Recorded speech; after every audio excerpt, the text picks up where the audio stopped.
There were some, but really, again, just a handful, and it was, oh my God, prom time was excruciating. Hey, I couldn't get a date, and then like the only guy who would ask me was this Korean American guy who was just like, again, it was like last resort. It was awful. Yeah, it's like therapy now, right? You grow up in that kind of environment, and then I went to the East Coast. I went to a college that was very heavily Asian American, and that was just a revelation because I'm coming from like almost nothing to 15 to 20% Asian American, and I'm like, wow, that is a revelation because again, I didn't really have this identity thing until I suddenly it's like, wow, there are people like me. And so I became really, really active in Asian American student activities in college. And, and that was like a really, and at that time, I didn't know I was going to go into comics, actually, and my parents are happy now.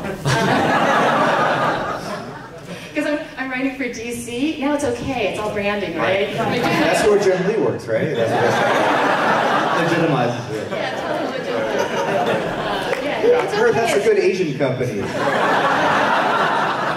Everything's okay, as long as it's the best, it's the top, right? Yeah, and now I'm writing Poison Ivy, and I guess the question is, how does my Asian American identity, and actually it does really influence the way I write Poison Ivy, because she is kind of an other, she is kind of a hybrid, literally she's a hybrid, you know? Does she belong in the plant world or the human world? And that's kind of like a theme throughout, I don't even know if you hear that. Sure, no, I read that. Yeah, so, and that's the theme, and I felt that very much growing up, and even through college and into my career, my pre-comics career, when I was doing business and everything that I was supposed to do. But yeah, so Poison Ivy seriously was, it is very much part of my identity that's coming out in her character, and I think some of the other characters as well. I was on the race bending panel at San Diego Comic-Con, which was an awesome panel, but it was also, the question is, like, there are just not that many Asian American characters, and I'm given an opportunity here to do 6 issues for DC, and they're not going to tell me, I mean, basically I just put all these Asian American characters in.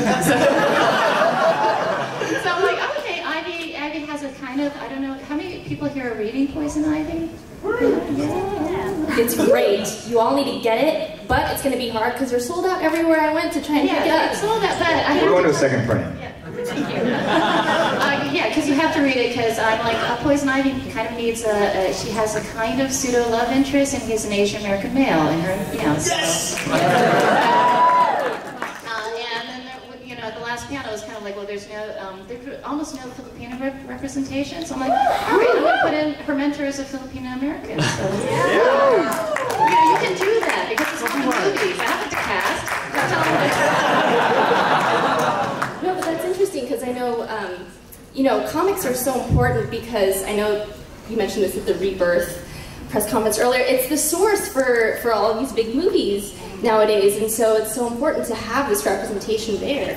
I'm curious, just, everyone here, we have such a diverse panel here from different fields. We have television, we have an actor, we have, someone working in, like, the behind the